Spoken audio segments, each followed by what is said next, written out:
Welcome everyone. Thank you for joining us for our last week of the Catalysis webinar. I'm looking forward to introducing our last speaker, Dr. Aditya.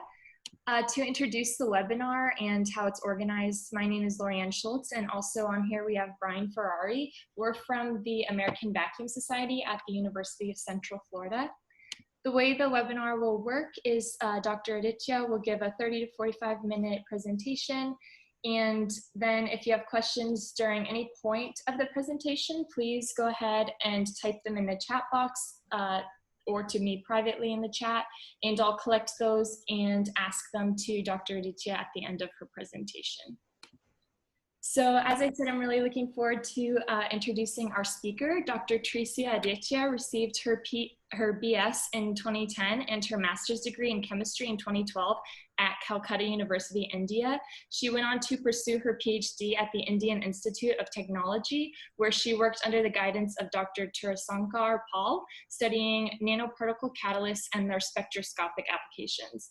Dr. Aditya obtained her PhD in 2019 and accepted a postdoctoral fellow position at Pennsylvania State University, working for Professor Jean-Paul Allain, who is the head of the Ken and Mary Alice Lindquist Department of Nuclear Engineering, the director of Radiation Surface Science and Engineering Laboratory, and the Lloyd and Dorothy Foehr Huck Chair in Plasma Medicine. Throughout Dr. Aditya's career, she studied various transition metal oxides for a broad range of applications, and she has produced many papers, including a review article which has over 420 citations. So today, Dr. Aditya will present on the synthesis of metal and metal oxide nanoparticles and investigating their competency for state-of-the-art applications. So I'll go ahead and pass this on to you whenever you're ready. Thank you, Lorianne, for the beautiful introduction. I'm honored to be in this webinar on catalysis, and I'm really happy to discuss about my work that I've done in graduation, and I'm also continuing the same work in my postdoctoral research as well. So good afternoon, everyone, and good morning and good evening to all the participants around the world. So I'll go directly into my topic. So I'll share screen.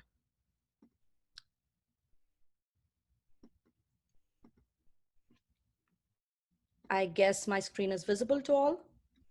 Yes, if you just put it in presentation mode, then it will be visible. Yeah, there we go. Thank you. Perfect. Yeah.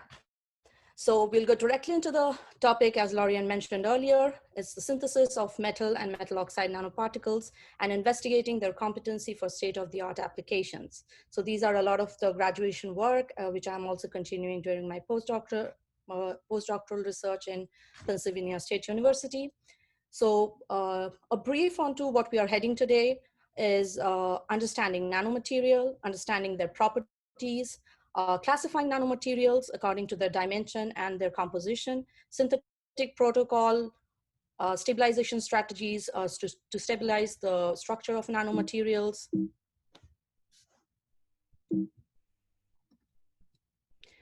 characterization techniques that we use to characterize the nanomaterials produced, an understanding on the growth mechanism of different shape, size, and morphology, the growth of sheet-like nanocomposite, and effect of size, shape, facet, and composition on catalysis.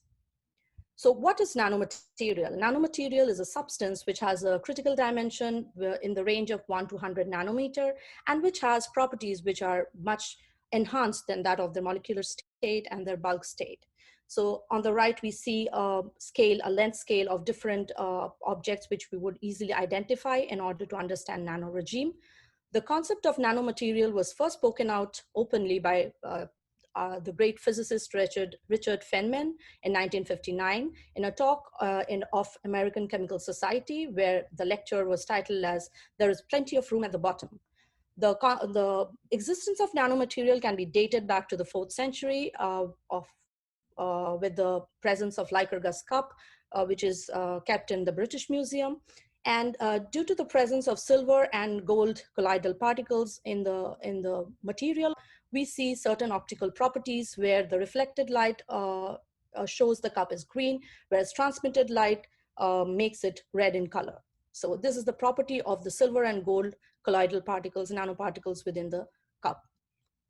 The key features of nanoparticles are majorly their large fraction of surface atom, larger surface area for any reaction, their high surface energy, they're chemically more reactive, they have a tendency towards self-assembly, they have remarkable properties in comparison to bulk, and they have high aspect ratio, that is surface to volume ratio.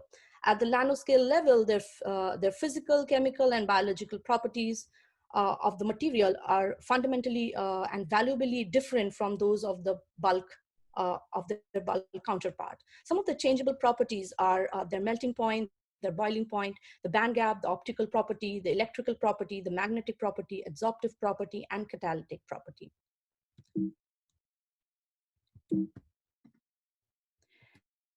We also will come across the concept of nanocomposites, where two or more materials are combined together to make, in the effort to make the best of each and give them the properties of each of the individual materials, and also the dimension remains, the critical dimension remains within 100 nanometer. The properties of nanocomposites are a function of the properties of the individual phases, the relative amounts, the geometry of the dispersed phases, shape, size, distribution of the nanoparticles, interactions between the constituents. We make nanocomposites in order to improve properties like mechanical property, optical property, electrical conductivity, thermal stability, porosity, chemical stability, and surface property. We can categorize nanoparticle according to their composition.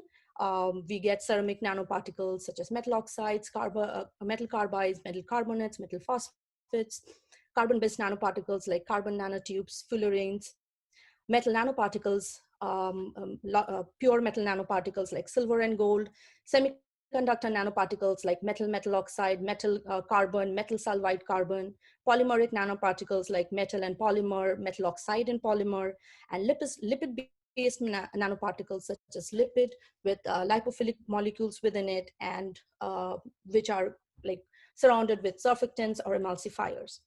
We can also categorize or classify nanomaterials according to their dimension, that is according to their shape and morphology. That is zero-dimensional such as dots, one-dimensional such as rods, two-dimensional like sheets, and three-dimensional like flowers or octahedron or hexapods. The two main synthetic approaches that we use for synthesis of nanomaterial are top-down methods and bottom-up method. So top-down method is a method where a bulk material is taken, which is broken down into powder, and finally nanomaterials are formed, such as mechanical grinding, etching, lithography, erosion, physical vapor deposition, melt mixing, nanoemulsion, laser ablation, and ion sputtering. Again, the bottom-up method is a method where atoms and ions coagulate and they form nanoclusters, which further agglomerate to give nanomaterials. Such methods such as gas phase agglomeration, molecular self-assembly, molecular beam epitaxy, laser pyrolysis, reduction of metal salts in solution, thermal decomposition, solvothermal method. These these techniques can further be further be divided into chemical processes or physical processes. We also need to stabilize the structure of nanocatalysts. So any nanomaterial which is formed has a high surface energy, as a result of which it has a high tendency to coagulate or agglomerate together. So we need to stabilize the surface so they remain as individual materials and gives us a high surface area.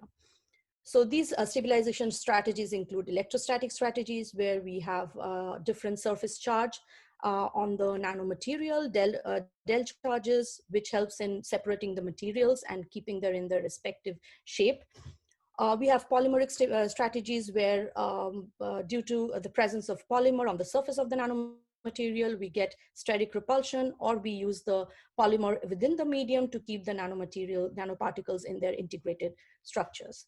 Again, we have electrostatic strategies where we have both the electronic as well as statical interactions going on and keeping their structures integrated.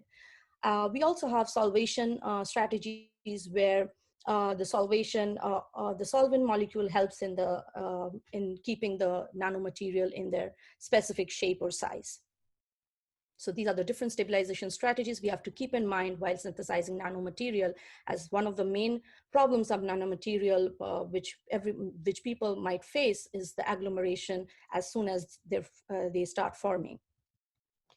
These are some of the characterization techniques which you'll be seeing very commonly during our talk, as well as I'm sure many of you have used these techniques.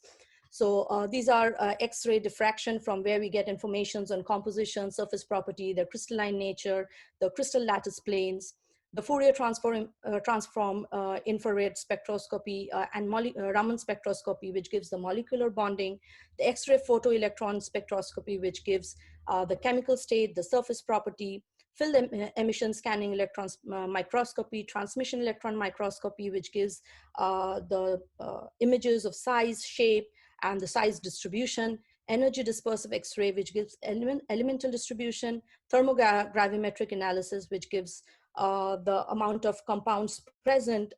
With gradual heating, we get the compounds are decomposed, and we understand what kind of compounds are present by seeing the weight percent. Zeta potential measurements, which gives the surface charge distribution of the nanoparticles. So these are the different informations we get from these kind of techniques. There are many other techniques which also may be needed for a particular nanomaterial. So the different kinds of applications that we can use nanomaterial in is catalysis. And one of the important things is the shape, size, and facet. The shape, size, and facet of nanomaterial is very important for their application. So we have different kinds of catalysis of organic molecules, inorganic molecules. We have water splitting, like hydrogen evolution from water. We have environmental remediation, like dye degradation and reduction of toxic materials, toxic ions. We have biomedical application like tissue engineering. We have energy storage like supercapacitors. We have devices like microchips and prosthetics. We also have smart materials. We have fuel cell, which helps in the sustenance of energy. We have sensing applications where we sense toxic material in environment and helps in sustenance of environment. So we need to govern the architecture of nanomaterial and position their position and orientation in 3D space is very important for understanding their catalytic property.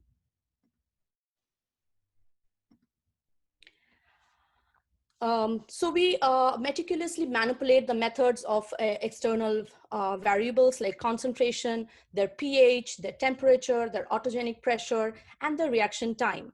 We also have a dynamic control over, we try to select certain environment to give a dynamic control over the nucleation, the growth, and stability of the nanoparticle.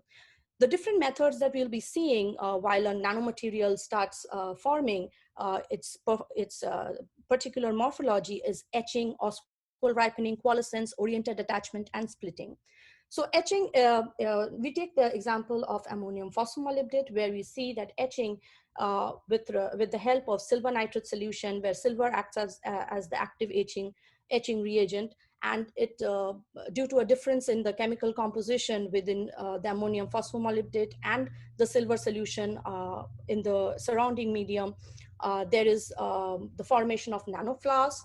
And finally, with oswald ripening, we get oswald ripening and coalescence and oriented attachment, we get nanowires. Further splitting of oriented attachment of nanowires gives nanorods, and the splitting of nanorods give broom-like structure. So here we see from, here we had taken the SEM and TEM images of the growth mechanism at intervals of, at different intervals of time. And we had seen that changing the reaction medium, that is a higher concentration when the medium had higher concentration of ammonium phosphomolybdate and low concentration of silver due to a gradient of the chemical potential of silver, we see that there is a gradual etching and formation of nanoflowers. Again, when we use a higher concentration of silver nitrate solution and a low concentration of ammonium phosphomolybdate, we see that rod-like structures are formed. Now, the difference in these two types of concentrations and how the concentration of the silver is affecting is seen by stirred and unstirred solution. So when we use a low concentration of silver, unstirred solution will give nanoflowers, whereas stirred solution gives nanowires. So we can say that nanoflower is a kinetically more stable product, whereas the nanowire is a thermodynamically more stable product. So in each of the cases, we also see that in the beginning phases, we see the formation of nanoflowers, which ultimately goes on to form the nanowires. So nanoflower is easily formed due to the due to any difference in the chemical composition. And once there is uniform presence of silver throughout the solution, we get more stable thermodynamically stable structures like nanowires and nanorods. Then we go on to the characterization of these materials. We see that the nanoflower, nanowire, and nanorod have silver molybdenate particles in it. And the composition is also justified by the presence of silver in XPS. And we get the FTR analysis showing the stretching frequency of molybdenum and oxygen, and also the OH stretching frequency, which gives the presence of water molecules within the compounds. We also see the BET, we also had measured the BET analysis, and we saw that nanoflower had the highest surface area, which was expected, and then follows nanorod and nanowire. The TG analysis gives the composition of the amount of water that might be present in each of the silver molybdenate structures.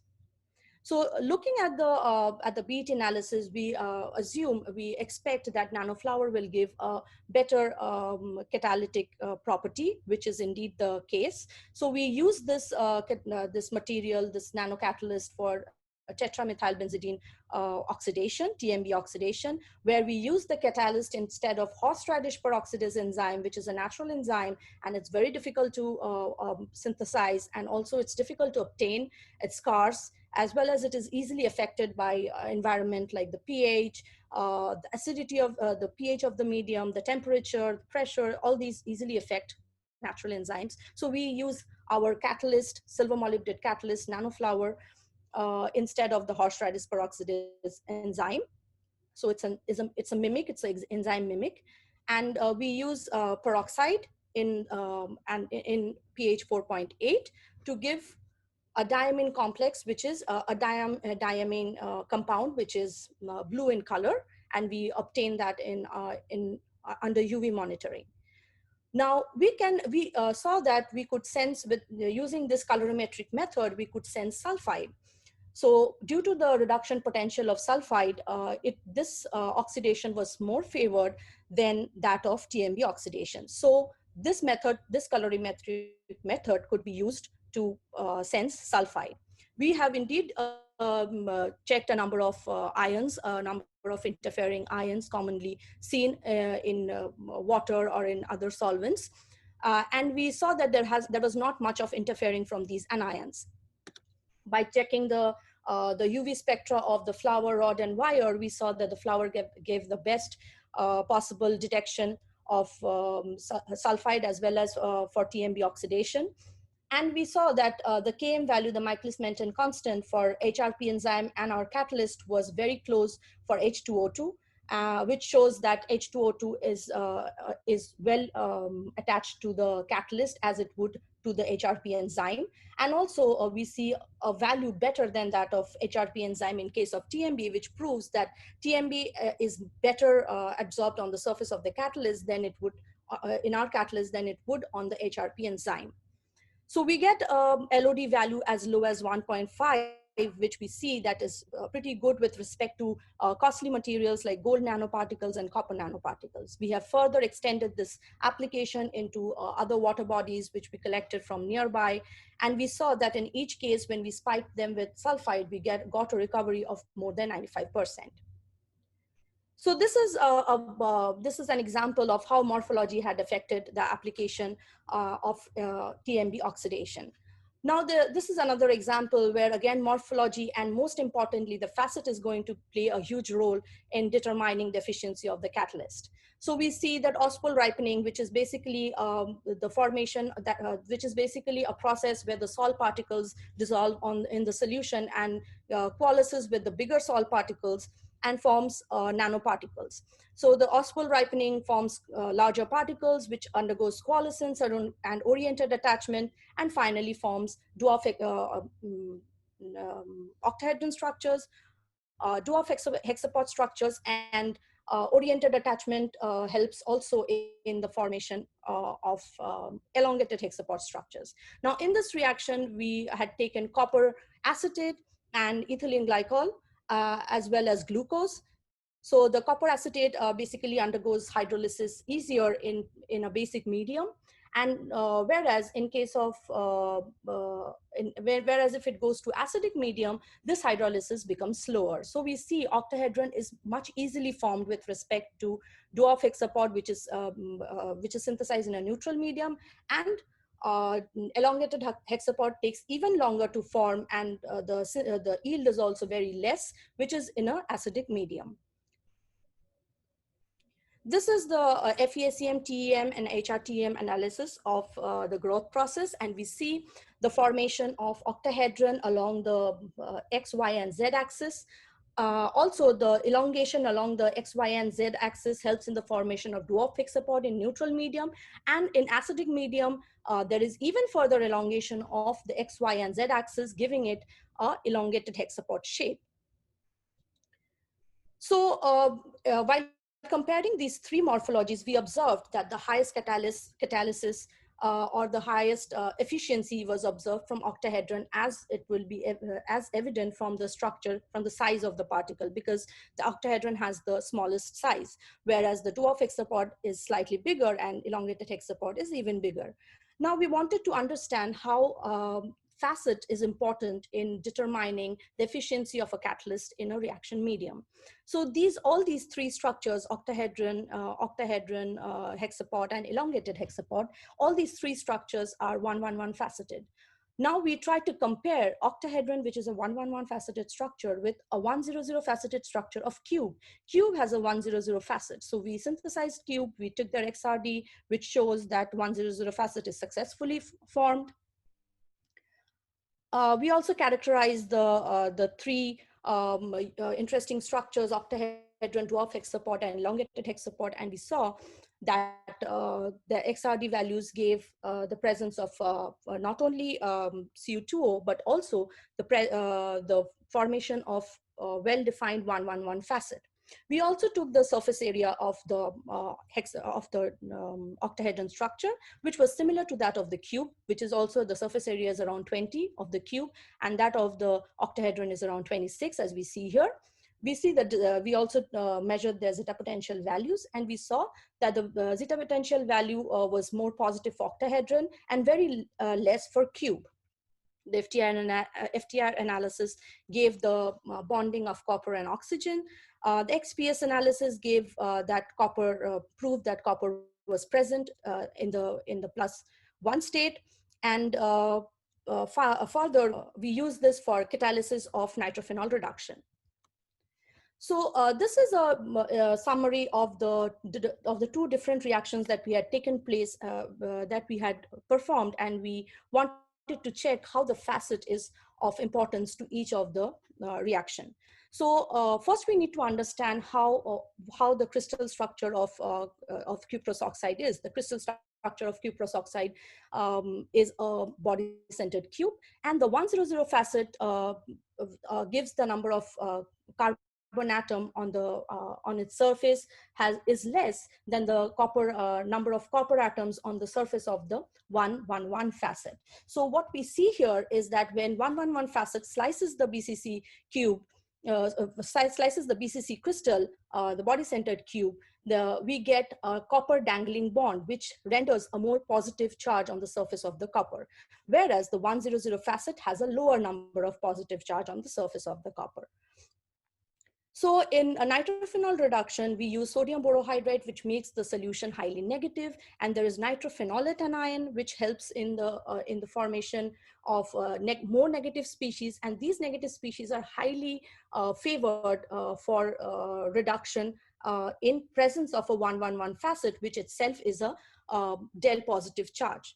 Whereas in case of chromium 6 reduction to chromium 3, which helps in environmental remediation, we see that 100 facet is more favored. That is because formic acid is a positively charged environment. So in this positively charged environment, a less positive charged catalyst shows a better activity, whereas the more positive charged 111 facet shows a lower activity or lower efficiency. So this is how we established that facet is equally important with respect to efficiency of a catalyst, as important as that of a size, shape, and morphology.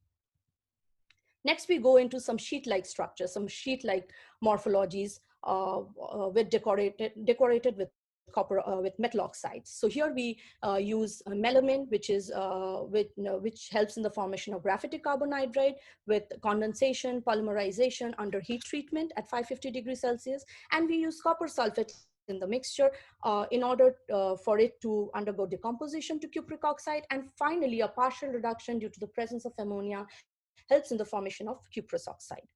Also, we see that there is a sulfur trioxide released during the reaction, which helps in the formation of perforated structure, as we will see in the images, in the FESEM and TEM images. So from the FESEM and TEM images, we see that graphitic carbon nitride has an intact 2D sheet, whereas the copper incorporation of copper sulfate, which is denoted with CCN30, CCN40, and CCN50, where 30, 40, and 50 shows the percentage of the weight percent of copper sulfate that has been used in the reaction. So the CCN30 shows some perforation in the sheets, whereas CCN40 shows even more perforations in the sheet. The presence of copper oxide has been cuprous oxide and cupric oxide has been consolidated by XRD patterns. From the XPS and FTIR, we can say graphitic carbon nitride is successfully formed, and cuprous oxide and cupric oxide is deposited on top of the graphitic carbon nitride. The BET analysis, Bronner-Remmetaler analysis, shows the surface area to be good as good as 37. Which helps us to determine that it should give a good catalytic efficiency. We have also used another method, that is the TG analysis, to determine the reaction mechanism going on during the entire reaction process. So we see that there is gradual loss of 5 water molecules in the beginning around 300 degrees Celsius, and we also see that there is a decomposition of copper sulfate to CuO and sulfur trioxide.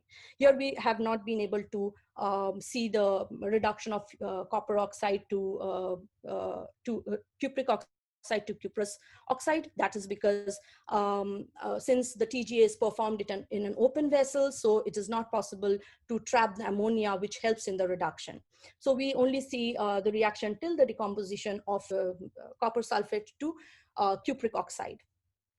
So now we see that there's a gradual formation of graphitic carbon nitride, and also there is a decomposition of copper sulfate to cupric oxide and sulfur trioxide. These sulfur trioxide releases in the reaction medium and forms these perforations, as we see in the FESM analysis.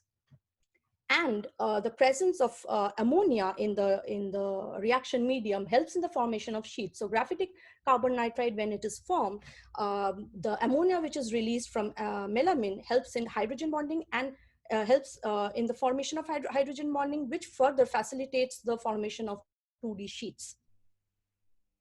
So if we further use this catalyst for different types of nitrophenol for different types of nitrogen reduction, and we see that the efficiency is the highest for CCN40, that is 40% of copper sulfate gives the best catalytic behavior.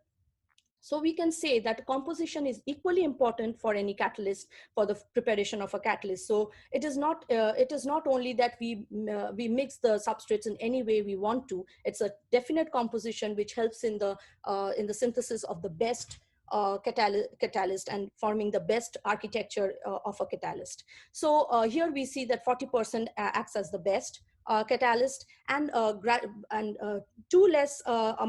less amount of copper oxide causes a less efficiency, whereas too much of copper oxide on the surface of graphitic carbon nitride causes an over deposition on the surface of the graphitic carbon nitride, as a result of which the catalytic efficiency decreases. We also see that repeated usage of the catalyst gives a deposition of copper on the surface of the graphitic carbon nitride, which is established by XRD patterns. We go to another example where we use graphene oxide and ammonium phosphomolybdate in solid phase dispersion. So in a solid phase dispersion, we use ammonium phosphomolybdate and graphene oxide, and we use surfactants. So we tried with PVP, we tried with CTAB, and we tried with SDS, and we saw the SDS helps in the formation of a successful catalyst. So here we see the importance of a surfactant in the formation of a metal of a successful nanocomposite. So here sodium dodecyl sulfate acts as the driving force to bring the ammonium phosphomolybdate and the graphene oxide close to one another. Then sulfurization takes place with thiaztamide, and the formation of molybdenum sulfide on reduced graphene oxide is successfully achieved. So we see the FESM images and the EDX analysis, where we observe that molybdenum and sulfide is uniformly distributed on the surface of the reduced graphene oxide. And also the absence of phosphate and nitrogen shows that ammonium phosphomolybdate is successfully converted into molybdenum sulfide. These are the various characterization techniques like the XRD, the FTIR, which shows the formation of reduced graphene oxide, the Raman spectroscopy, which also shows the presence of the formation of reduced graphene oxide from graphene oxide, the DG band ratio changes, and also the molybdenum sulfide is also detected in Raman spectroscopy. Again, for XPS spectroscopy, we see the presence of molybdenum, sulfur, carbon, and oxygen, which also proves that both molybdenum 6+ and molybdenum 4+ is present in the nanocomposite we have synthesized. We have further used this for use in hydrogen evolution reaction with the help of water. So we have taken water medium, and with the help of the catalyst, we have evolved hydrogen from it. With the help of electrochemical workstation. So we see that MsRGO2 is a perfect example of a catalyst successfully formed with the help of a surfactant, which is SDS, and which gives the best catalytic efficiency with respect to MsRGO1 and MsRGO3, which are formed with different percentiles, different percentage of ammonium phosphomolybdate. So here also we see the importance of the concentration of the precursor compounds, and also the importance of the surfactant in forming a successful catalyst. We have used CTAB surfactant, we have used PVP surfactant, and none of them gave as good a result as the MsRGO2 nanocatalyst. So here we have a comparison of the overpotential and the Tafel slope, which proves that MsRGO2 has the best overpotential, as well as Tafel slope. The Tafel slope shows that Volmer-Herovsky reaction mechanism is taking place, and it is essential to mention here that the bonding of hydrogen with the catalyst, if it is too strong, it is not favorable. Again, if it is too weak, it is not very favorable.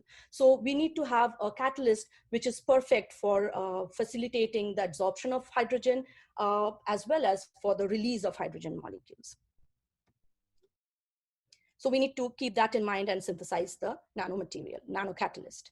So here we see a Nyquist plot showing the impedance of the different catalysts that we had synthesized, MsRGO1, MsRGO2, and MsRGO3. We use this catalyst for capacitive currents, and we saw that MsRGO2 showed the best capacitive current, which proves that MsRGO2 has the highest electrochemical active surface, and thereby it has more active sites, and therefore high HER performance is better in case of MsRGO2.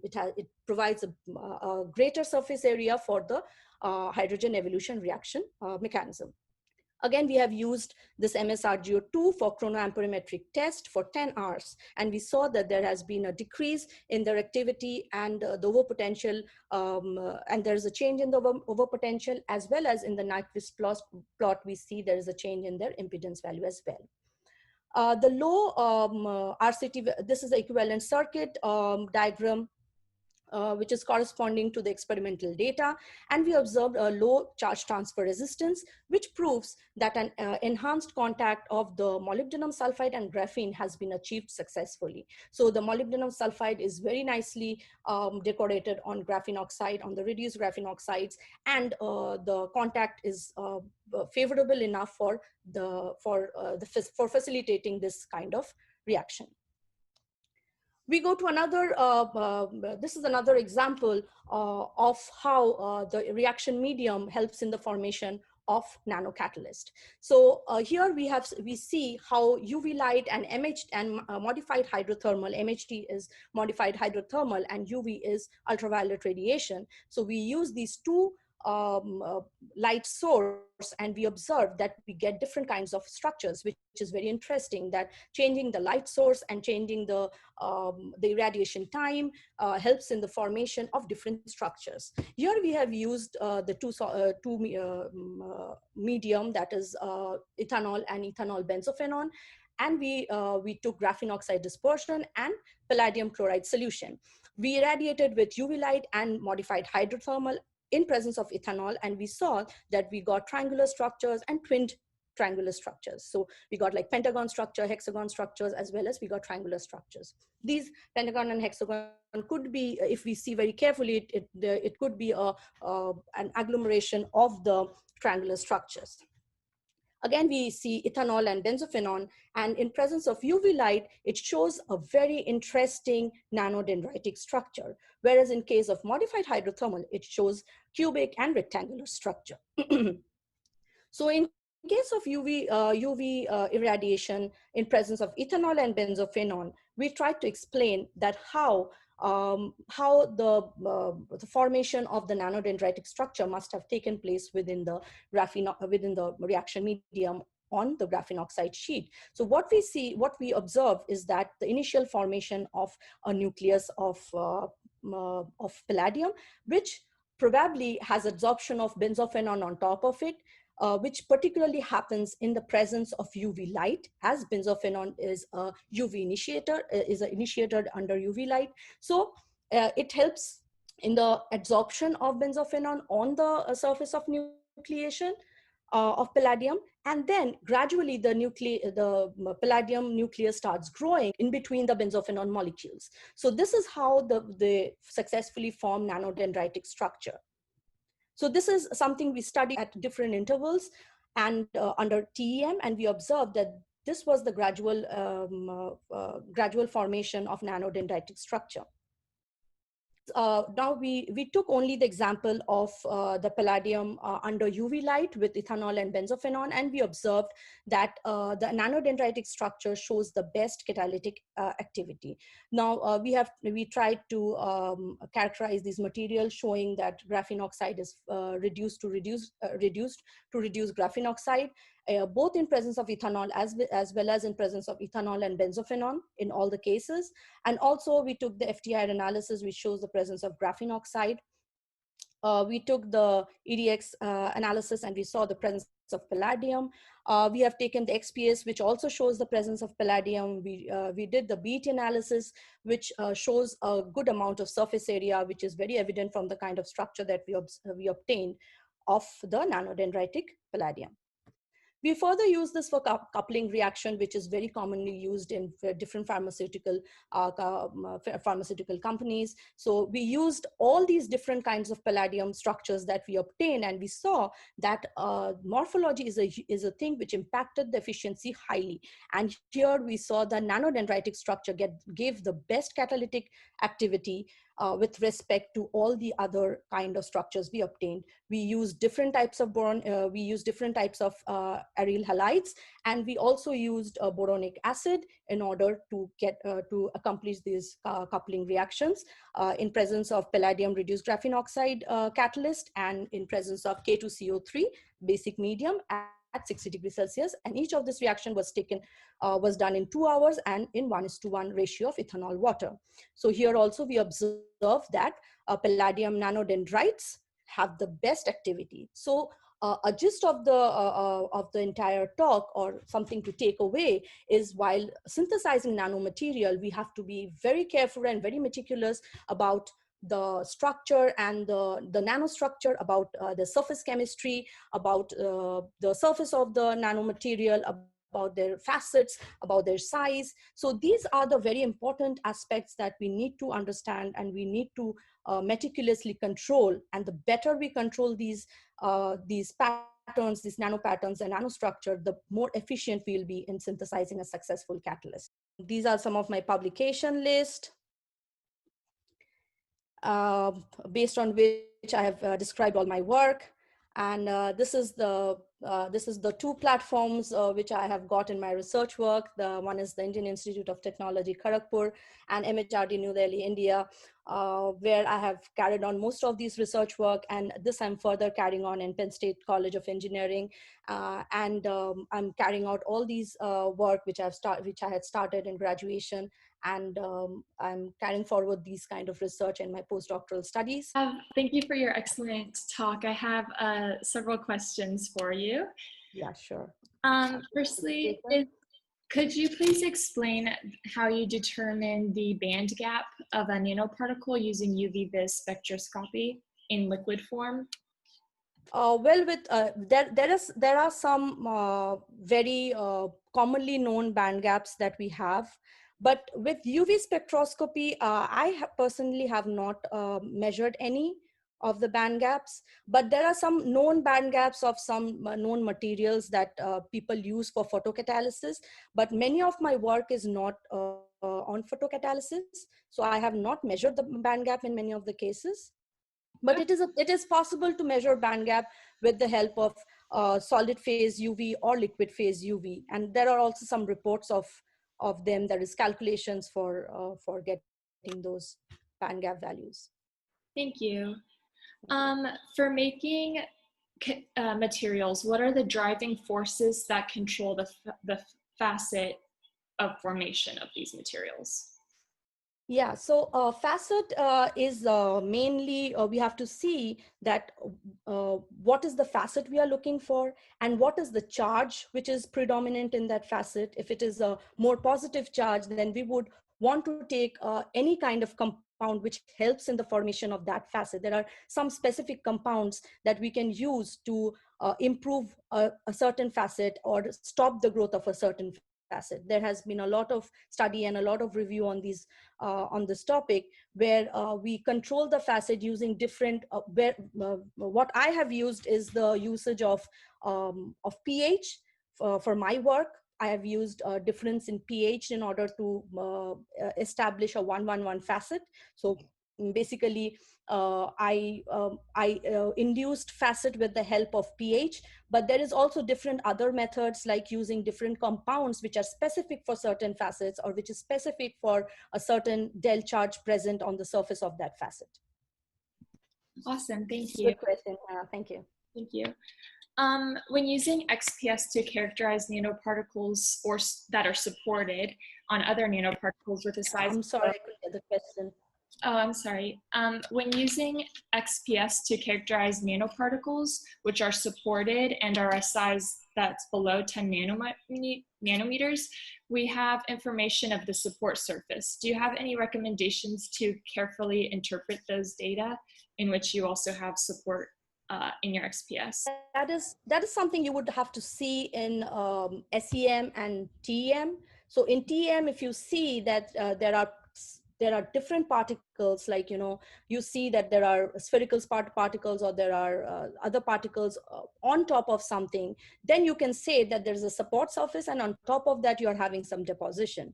But if it is a mixture of a lot of particles, or a mixture of two materials, you can't really say one as support surface and the other as nanoparticle on top of it, unless you see something like that on TEM. That's not something you can say without checking the image.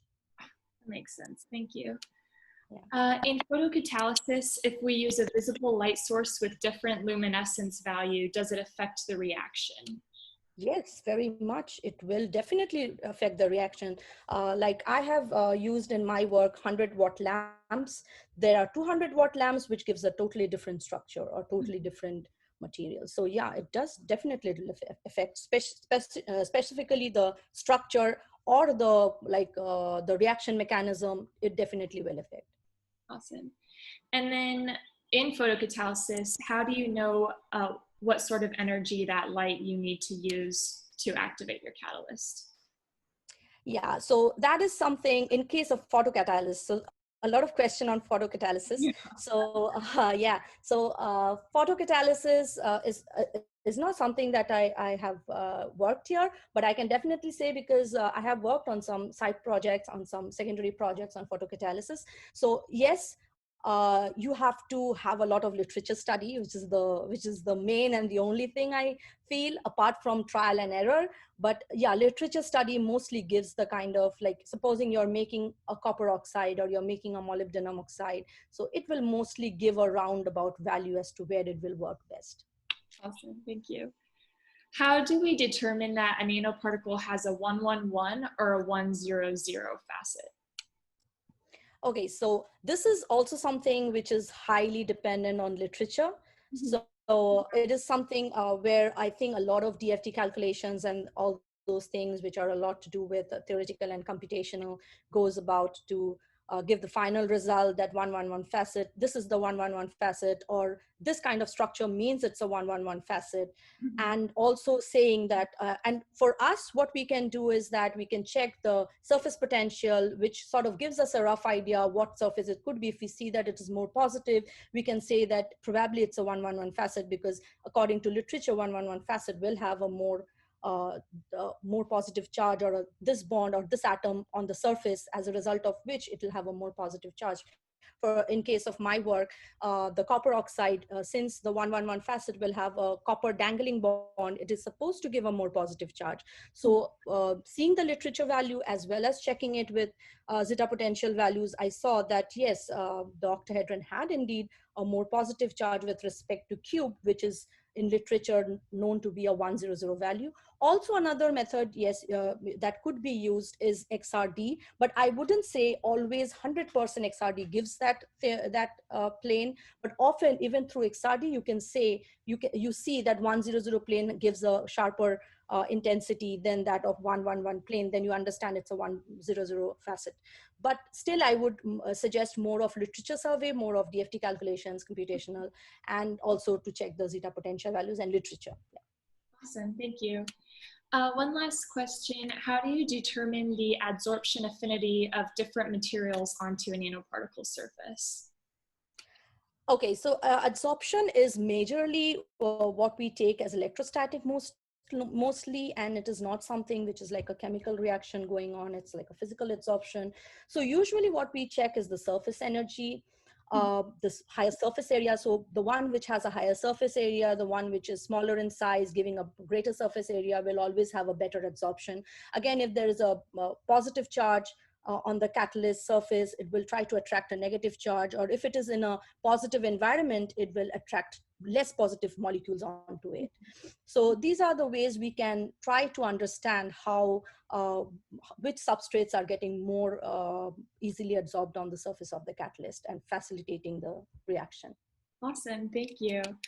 I'll just Great. present my last slides. Thank you so much, Dr. Aditya, for all your time, for that excellent presentation. I learned a lot, and it was well appreciated. So thank you for all your time.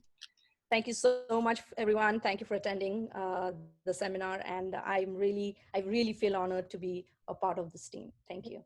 Thank you so much. And for those watching, if you missed any of our previously recorded ones, you can go ahead and watch them on our YouTube site here. So thank you for joining us, and thank you again, Dr. Aditya. Thank you. Thank you so much, Laurie Ann. Thank you.